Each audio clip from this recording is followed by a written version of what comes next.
Ano nga ba ang mas matimbang? Ang kapangyarihan o pagmamahal sa kapwa at sa pamilya? Ano ang mas nakakatakot na maging kalaban? Ang mga aswang o ang mga taong nasa paligid natin? Ang mga antingero ay siyang paniniwala ng mga kabisayaan na may kakayahang lumaban sa mga elemento, masasamang nilalang at mga aswang. Kaya't dati ay sila ang pinaniniwala ang mga tagapagligtas ng tao dahil sa kanilang mutya o anting-anting. Narito ang tampok nating kwento ngayong araw. Ang taong matapang na sumulat para ibahagi ang kanyang karanasan sa ating lahat. Itago na lamang natin siya sa pangalang Magno. Nasa 78 taong gulang na siya ngayon at sinariwa niya ang kanyang mga alaala mula sa nakaraan. Sa Libakaw, Aklan ay kilala ang aking Lolo Edwin bilang magaling na antingero at tagapaslang ng mga aswang sa aming baryo. Yun ay dahil may dalawa siyang mutya na ipinagkaloob sa kanya ng mga elemento. Ito ay ang mutya ng bulalakaw at mutya ng kidlat. Kaya tinitingala siya ng ilang mga antingero sa amin at kinatatakutan siya ng ibang elemento at mga aswang. Bata pa lamang ako ay lumaki na ako sa kanyang pangangalaga. Kaya't marami akong nalalaman sa mga mutya at maging sa mga anting-anting. Minsan ay sinabi niya sa akin na kinakailangan ko ring ihanda ang aking sarili para maging isa ring antingero na katulad niya. Noong taong 1963 ay nagbinata ako. Nasa 18 taong gulang ako noon nang ibigay sa akin ni Lolo Edwin ang mutya ng kidlat na kanyang pinakatangi. Sabi niya ay sasamahan niya akong maghanap pa ng ibang mutya tuwing mahal na araw. Subalit isang pangyayari ang malaking nagpabago kay Lolo Edwin. Nang mamatay ang aking mga magulang at ang kanyang asawang si Lola Remedios. Pinatay sila ng mga aswang at ng iba pang elemento na nagagalit kay Lolo. Sinubukan ni Lolo Edwin magiganti sa mga ito. Subalit hindi na gumana ang kanyang mutya na pinangangalagaan. Maging ang ibinigay niyang mutya ng kidlat sa akin ay wala na rin kapangyarihan. Kaya naman iginugol ni Lolo ang kanyang oras sa paghanap ng mga mutya tuwing sasapit ang mahal na araw. Subalit lagi siyang bigo at umuuwi sa bahay na luhaan o kung hindi naman ay galit na galit. Minsan ay naririnig ko siyang nagsusumamo sa Diyos at sa mga iba pang kinikilala niyang bathala. Ngunit hindi siya pinapakinggan ng mga ito. Nang dahil doon ay sinisi ni Lolo Edwin ang mga ito at tuluyan niya na silang tinalikuran. Naging lasinggero na si Lolo at wala na halos pakialam sa kanyang paligid. Ang kilala kong matapang na tao noon ay tuluyan ng nawalan ng pag-asa. Ang taong nagpakilala sa akin ng mga mutya at anting-anting at pananampalataya sa Diyos ay siya na ang nagsasabi sa akin. Natigilan ko na ang paghanap ng mga mutya na wala namang silbi sa huli. Dahil doon ay sikreto kung naghahanap ng mga mutya kapag mahal na araw. Sinisigurado ko na hindi malaman ni Lolo Edwin at hindi niya mahalata ang mga galaw ko. Paano ba palalakasin ulit ang loob ng isang tao na nawalan na ng lakas at tapang ng loob para lumaban? At paano ko rin maibabangon si Lolo mula sa pagkabagsak ng kanyang pag-asa at tiwala sa sarili? Yun ang laman ng isipan ko habang nakatanaw sa aking Lolo Edwin sa hindi kalayuan. Nasa bakuran siya ng araw na iyon at abala siya sa pag-inom ng kanyang biniling lambanog. Huminga ako ng malalim habang umiiling-iling. Kinapa ko ang mutya ng linta sa aking bulsa habang nakatingin kay Lolo. Nakuha ko iyon noong isang araw nang sumisid ako sa ilog. Balak ko sanang ibigay iyon sa kanya nang sa ganon ay manumbalik ang kanyang lakas. Subalit nagdadalawang isip ako.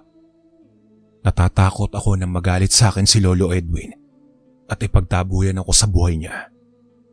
Natatakot rin ako na baka bigyan ko naman siya ng pag-asa na walang kasiguraduhan. Kinuha ko na nga sa aking bulsa ang mutya ng linta at pinakatitigan nito. Naramdaman ko ang enerhiya at lakas na nagmula roon. Maya-maya ay nakita kong umilaw ang mutya ng kulay puti. Nanlaki ang mga mata ko habang nakatitig doon. Kasabay noon ay ang pag-init din ng isang mutya na ibinigay sa akin ni Lolo noon. Ang mutya ng kidlat. Kinuha ko rin iyon sa aking bulsa at pinagtabi silang dalawa. Tapos ay ganun na lamang ang gulat ko nang makita na parang nagbibigayan sila ng enerhiya sa isa't isa. Napangiti ako at napayaw sa tuwa. Kinuha ko ang dalawang mutya at patakbong tumungo kay Lolo Edwin. Masaya kong ibinalita sa kanya ang aking nasaksiyan. Subalit nang ipakita ko sa kanya ang dalawang mutya ay nawala ang ilaw nito at hindi ko na maramdaman ang enerhiya na nagmula sa dalawang mutya. Hindi ba't ang sabi ko, itigil mo na ang kahibangan sa ganyang mga bagay, Magno Apo? Hindi ba't sabi ko na wala nang silbi ang mga yan? Tignan mo at wala namang enerhiya na nagmumula sa mga iyan. Tuluyan na akong tinalikuran ng aking tungkulin, kaya't ibalik mo yan kung saan nararapat. Pagkatapos sabihin iyon ni Lolo Edwin ay tumayo siya at iniwan akong mag-isa. Nakasunod lamang ang tingin ko sa papalayo niyang bulto. Hindi ko mapigilan ng maawa sa kanya. Alam ko na labis ang pagkadismaya niya at lungkot sa lahat ng kanyang pinagdaanan. Tinignan ko ang dalawang mutya sa aking kamay at kinausap ko ang mga ito. Bakit? Bakit hindi kayo umilaw nang ipakita ko kayo kay Lolo? Ano ang ibig ninyong iparating? Pero ng mga oras na iyon, ay umiilaw na naman ng puti ang dalawang mutya na nasa aking kamay. Hindi ko man alam ang ibig sabihin noong mawalan sila ng ilaw sa harap ni Lolo. Ay kinakailangan ko pa rin mapapayag si Lolo Edwin. Kailangan kong gumawa ng paraan kung paano muli siyang maibabalik sa dati. Sa hinuha ko ng mga oras na iyon, ay marahil tuluyan ng tumalikod si Lolo sa kanyang tungkulin. Nilamon ng paghihiganti ang kanyang puso at galit, kung kaya't ayaw na sa kanya ng mga mutya. At iyon ang kailangan kong magawa ng paraan sa lalong madaling panahon. Tumakbo ako papuntang bahay at naabutan ko si Lolo Edwin na natutulog sa upuan naming gawa sa kawayan. Kinuha ko ang bote ng lambanog ng kanyang hawak at pinakatitigan siya ng mabuti. Bumuntong hininga ako at hinawakan ng kanyang kamay. Hindi ko alam kung nakatulog na siya ng mga oras na iyon o gising pa. Pero sinabi ko pa rin sa kanya ang gusto kong sabihin. Lo, hindi po ba at sinabi niyo noon sa akin na kailangan natin maging matapang at magtiwala sa ating sarili? Lalo na at kinakailangan tayo ng mga tao para labanan ang mga masasamang espiritu, elemento at mga nilalang na nabubuhay dito sa mundo. Kung saan marami na ang nangangailangan ng tulong natin, bakit doon pa po kayo sumuko? Lo, kailangan kita. Ikaw ang nagdala sa akin ito. Kaya sana ay huwag mo akong iwanan sa tungkulin na ito. Sana maging malakas ka ulit, Lo. Tumayo ako pagkatapos ko iyong sabihin sa kanya. Isinara ko ang pinto sa balkonahe ng aming bahay at tumungo sa kusina. Ipinaganda ko muna si Lolo ng makakain sa pagkainan bago ako tuluyang umalis. Kinakailangan kong mag-aral kung paano makipaglaban sa mga aswang at ibang elemento gamit ang aking bagong mutya. At nang masubukan ko rin ang mutya ng kidlat, kung nanumbalik na ang lakas nito. Tumungo ako sa gubat at naganap ng magandang pwesto. Tapos nang makasiguro ako na nasa tago na akong parte ng gubat, ay inilabas ko ang mutya ng linta at mutya ng kidlat. Nilagyan ko ang mga ito ng tali at isinuot sa aking leeg. Pinuha ko ang 2 piraso ng papel kung saan naroon ang ritual ng pagdarasal para gisingin ng kapangyarihan ng mga mutya. Pero hinintay ko munang sumapit ang 6 ng gabi at nagsimula na ako sa orasyon. Nang matapos akong magdasal ay sinimulan ko na ang ritual. Sa kalagitnaan ng aking pagdarasal ay naramdaman ko ang pag-init ng aking buong katawan. Parang nilalamon ako ng apoy hanggang sa unti-unting umilaw ang aking mga mata. Naramdaman ko ang enerhiya na nagmula sa 2 mutya at unti-unti itong gumapang sa aking buong katawan. Parang nilalamon nilang dalawa ang buo kong kalamnan. Pero hinayaan ko lang ang tagpong iyon.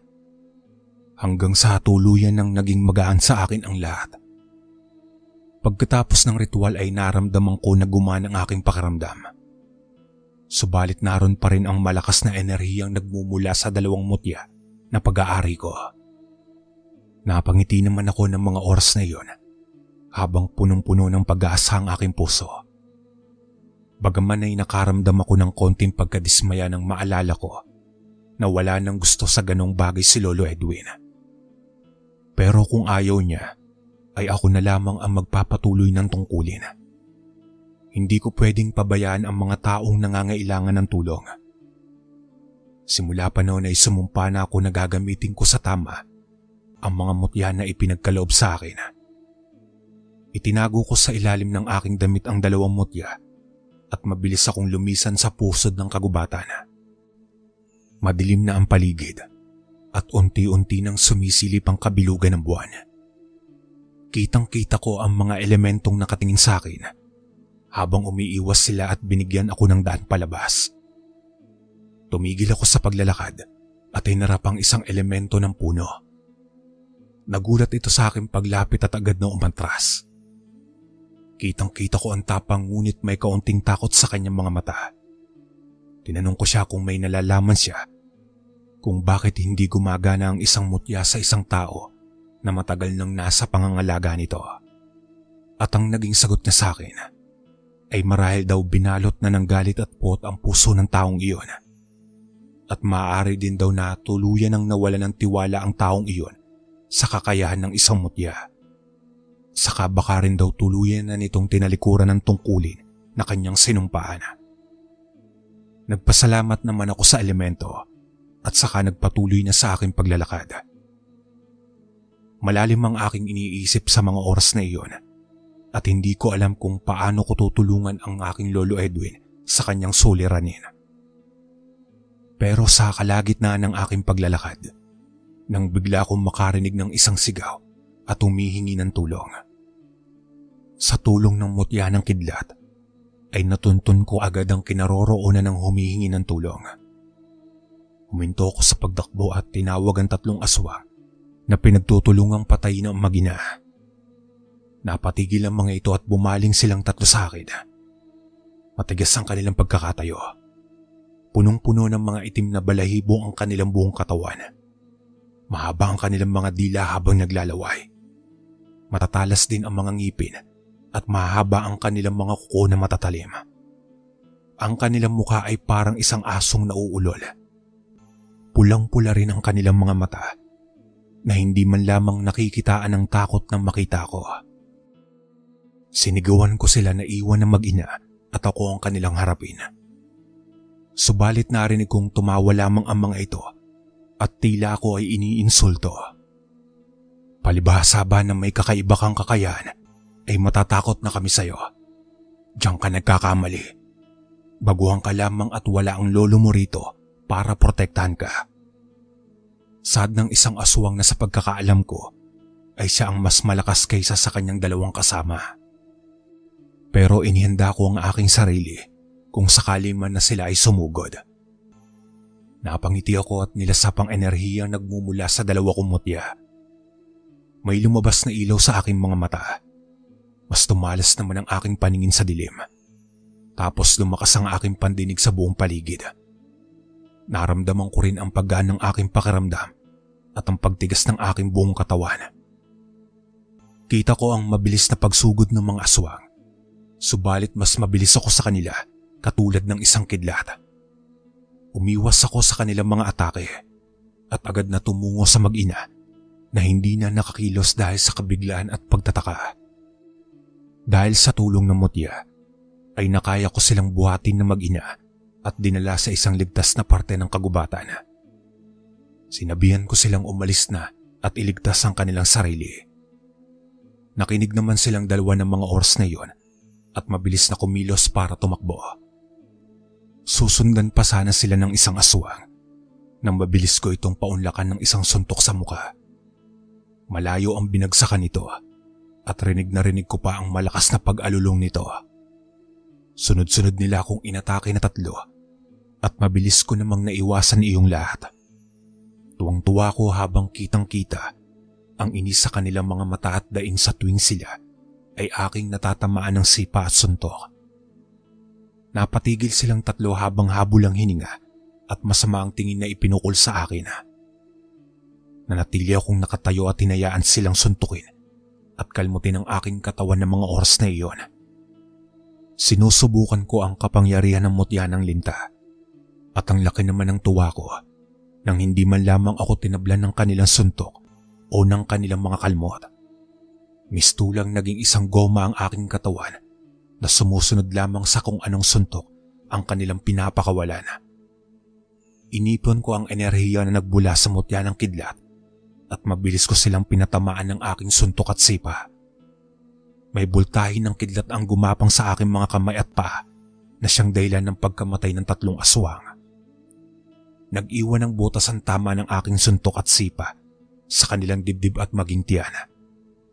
Unti-unti silang nagpalit ng anyo ng tao. Noon ko nakilala kung sino sila.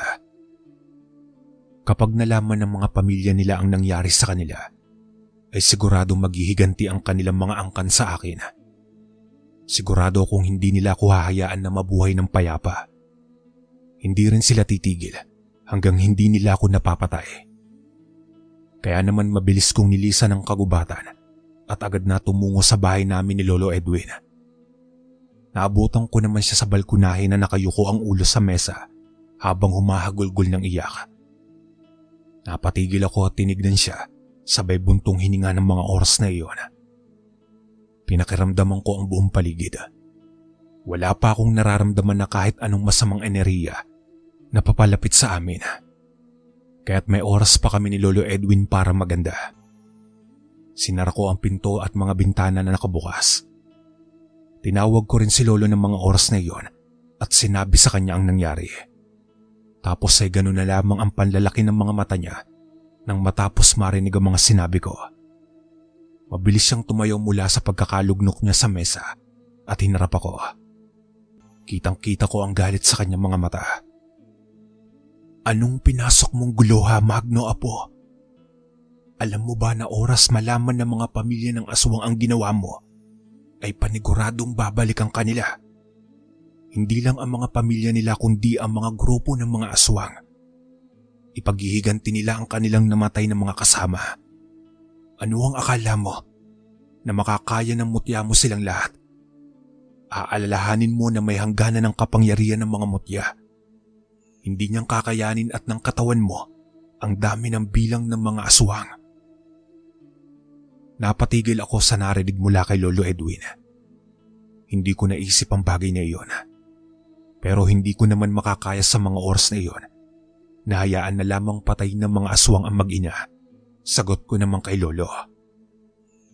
Napahilamos siya sa kanyang mukha at tinitigan ako sa aking mga mata. Parang gusto niya akong suntukin ng sandaling iyon, subalit hindi niya magawa.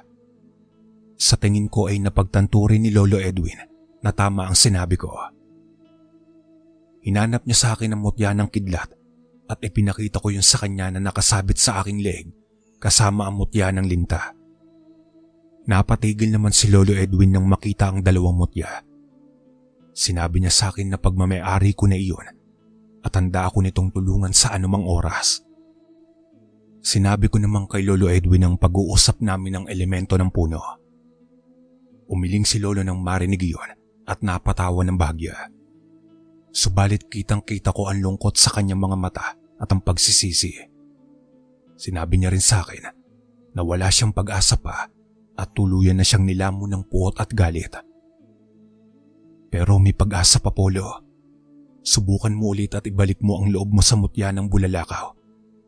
Hihintayin ka lang niyang muling tanggapin ang tungkulin. Kalimutan mo po ang puot at galit sa puso mo at ang pagsisisi mo sa iyong sarili sa nangyari kina nanay at tatay, pati na rin kay Lola. Wala kang kasalanan kung pinatay sila ng mga aswang.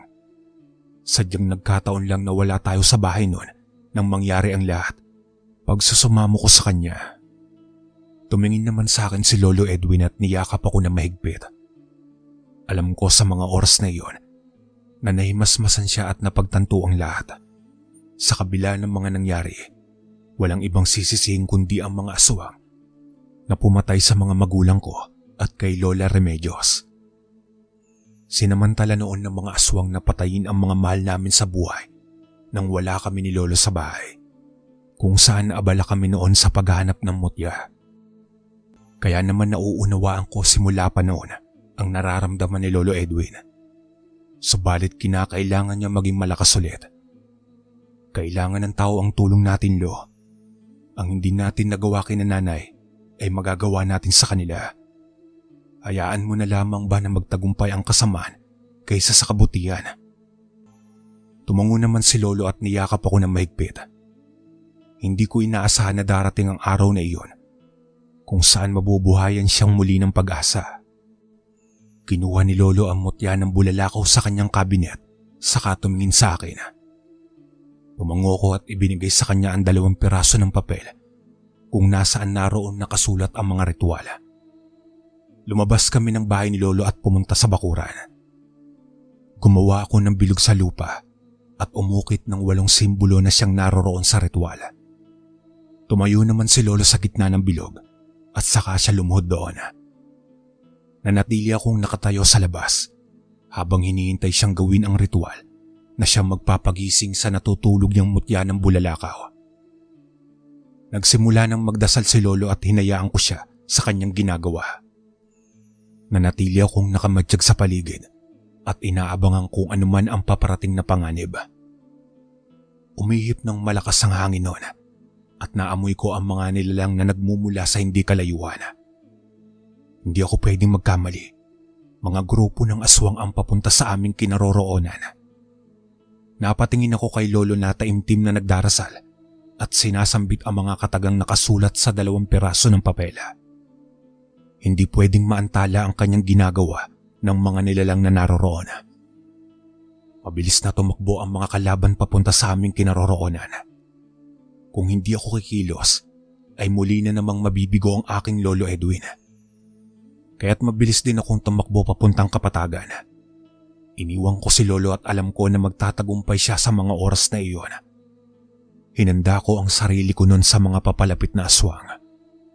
Alam ko na may hangganan ang kakayahan ng 2 kumutya.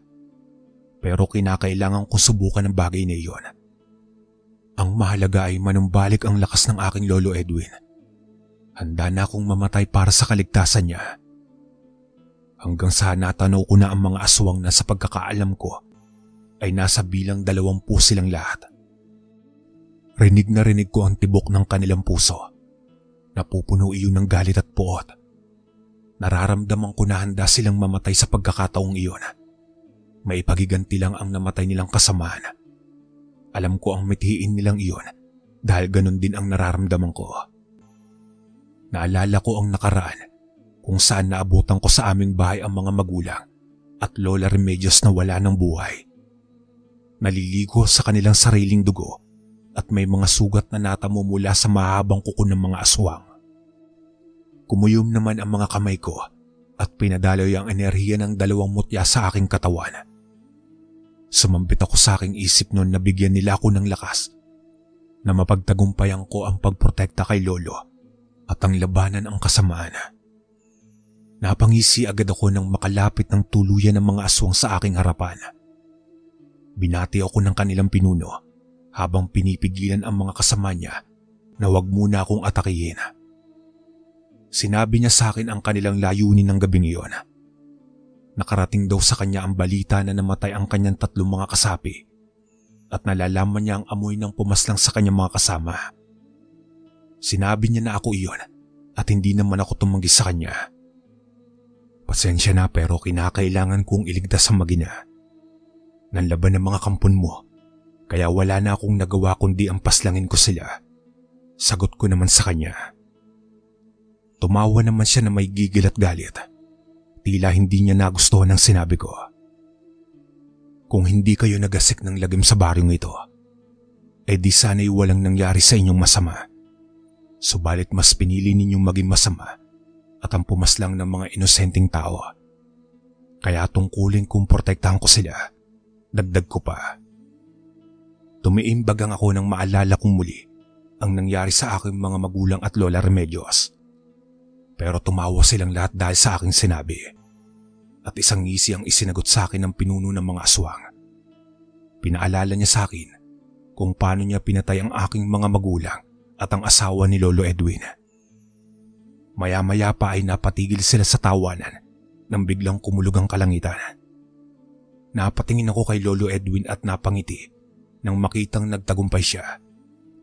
Alam kong mananalo kami ni Lolo Edwin laban sa mga aswang dahil magkatulong na kami simula ng gabing iyon. Hindi na ako nag-iisa sa laban dahil nagbabalik na ang kinatatakutang antingero ng mga elemento, mga aswang at masasamang nilalang sa baryo na iyon. Unti-unting umatas ang pinuno ng mga aswang, subalit hindi ko siya hinayaan na makatakas. Agad ko siyang hinawakan sa kanyang kamay at malakas na sinuntok sa muka. Nagulantang ang mga kasama niya at nagsimulang umatake. Mabilis akong umiwas at sumirko ng ilang beses palayo sa kanila. Binunot ko naman sa aking bewang ang maliit kong kutsilyo at hinarap silang lahat.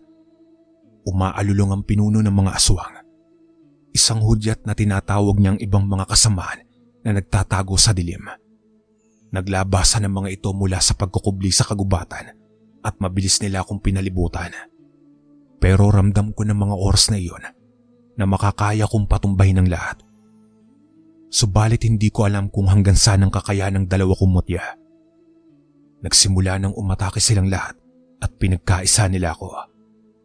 Panay ang kanilang kalmot at pagsugod. Mabuti na lamang at mabilis ang pag-iwas at paglundag ko ng mga sandaling iyon. Hanggang sa humalakak ang pinuno ng mga aswang habang pinagmamasdan ako na kuyugin ng kanyang mga alagad. Pero ngumisi lang ako at pinunasan ng pawis sa aking noo. Mabilis kong tinamaan ng kutsilyo sa dibdib ang dalawang aswang na sumugod sa akin. Humandusay ang mga ito sa lupa at ganon din ang ginawa ko pa sa iba niyang mga kasama. Dumating si Lolo Edwin sa aking kinaroroonan at agad na hinarap ang mga aswang. Napatawa pa siya at humingi ng dispensa dahil nahuli siya. Pero sinagot ko naman na wala iyon. Ang mahalaga ay nanumbalik na ang kanyang kadakilaan ng mga sandaling iyon. Sinugod kami muli ng mga aswang at wala kaming pinalampas ni Lolo at inisa-isa itong pinaslang. Sumigaw ang pinuno nila at tinawag ang ilang natitira niyang alagad. Nang gagalaiti ito sa galit habang nanlilisik ang mga matang nakatingin sa amin ni Lolo. Nag-iwan pa siya ng mensahe sa amin na babalik siya para magiganti. Napatingin naman kami ni Lolo sa mga napaslang naming aswang na halos nasa 20. Tumingin ako kay Lolo nang sindihan niya ng apoy ang mga tuyong dahon na naroroon. Tinulungan ko siyang buhatin ng mga aswang papunta sa lumalagablab na apoy. Sinunog namin ang lahat ng mga aswang na pinaslang namin at wala kaming itinira kahit isa. Pagkatapos nun ay bumalik ako kay Lolo at mabilis ko siyang niyakap na mahigpit. Hindi ko na rin napigilan ang aking sarili na maluha sa tuwa sapagkat kasama ko siyang muli sa laban. Pasensya na apo at ako ay natagalan. Ngayon ko lang napagtanto ang lahat na marami pang mga taong nangangailangan ng tulong. Lalo na at ngayon na marami na ang kampo ng kasamaan. Kinakailangan nating kumilos at ipatawag pa ang ibang mga antingero. Wika ni Lolo Edwin sa akin. Ano ang ibig ninyong sabihin, Lo? Ngumiti naman siya sa tanong ko na iyon at ako'y inakbayan. Pinisil niya ang aking balikat at naglakad na kami patungong bahay. Samantala ay rinig na rinig namin ang atungal ng mga aswang ng gabing iyon na puno ng pagkapuot. Noong nanumbalik na ang lakas ni Lolo, ay naging masigla na rin ang bahay namin. Maraming mga pumupunta na tao sa aming bahay para humingi ng tulong. Gabi-gabi rin ay naglalakbay kami ni Lolo sa kagubatan para maghanap ng mga aswang na sumasalakay sa gabi. Minsan ay naabutan namin ang mga ito, subalit tumakbo at hindi ng laban. Marami na ring mga antingero ang nakausap ni Lolo at sinabihan niya ang mga ito na dapat gamitin sa tama ang mga mutya na kanilang natagpuan. Hanggang minsan isang gabi noon, Abala kami ni Lolo sa paghahanda ng hapunan nang makarinig kami ng katok sa pinto. Napatigil ako noon at tinignan si Lolo. Pasado 8:00 na iyon ng gabi at wala kami nung inaasahan na panauhin. Subalit binuksan ito ni Lolo ng walang pagdadalawang isip. Malakas naman na itinulak ng kung sino ang nasa labas si Lolo Edwin. Dahilan para tumama ang likuran ng matanda sa dulo ng mesa. Nabitawan ko ang platong aking hawak-hawak at hinarapan kung sinong panauhin ang nasa labas. Sumalubong sa akin ang nakangiting pinuno ng aswang. Mabilis niya akong sinipa sa aking dibdib, dahilan para sumunod ako sa pinagbagsakan ni Lolo. Napatayo ako at tinulungan si Lolo na tumayo.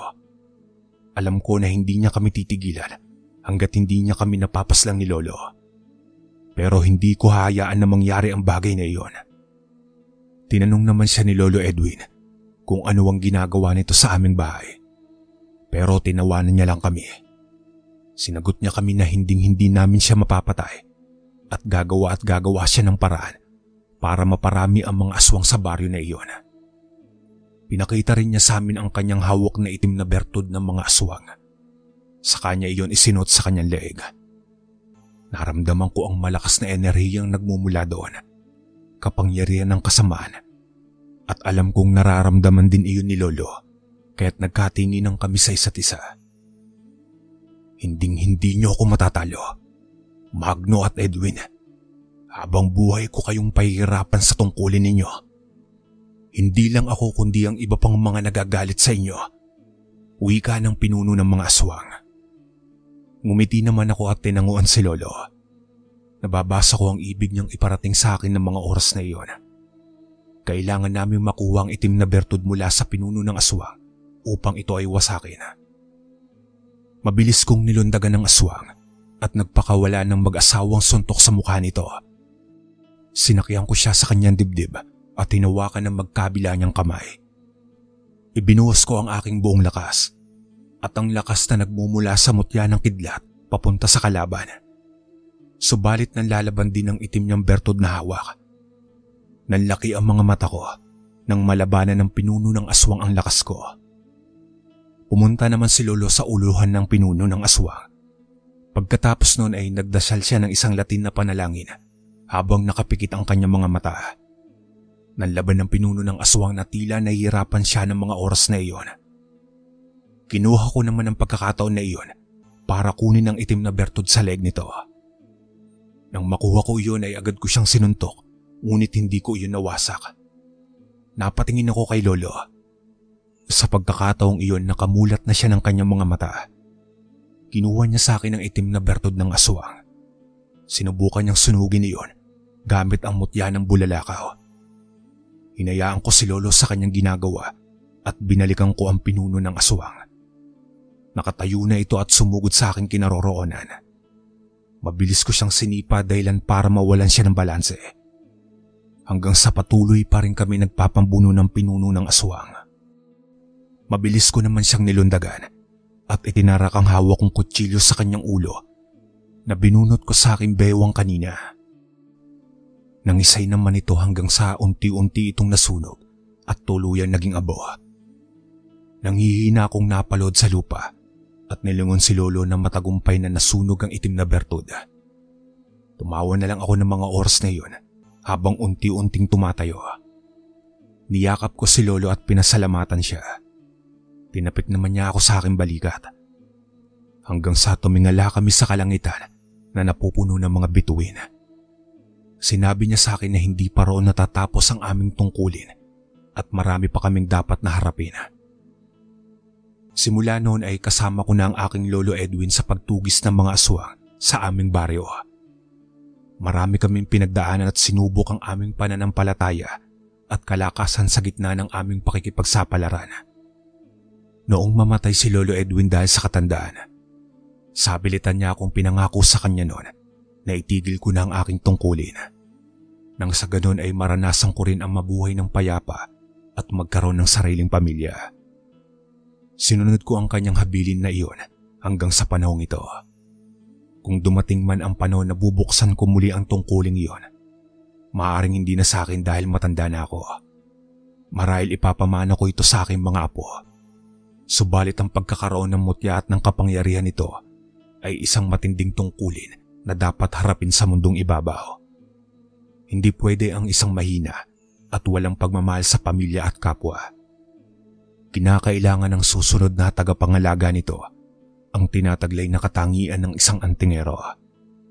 Dahil kung wala ang mga katangian na iyon, hindi siya tatanggapin ng mutya. Lalamunin lamang siya ng kasamaan. Kaya't mabuti na lamang na isama ko ito sa aking pagpanaw kapag dumating man ang araw na iyon. Sana ay may nakuha kayong aral sa aking pinadalang kwento. Para pala ito sa aking Lolo Edwin na lubos kong pinakamamahal sa lahat. Hanggang dito na lang po ang aking kwento, mga kalakbay. Maraming salamat.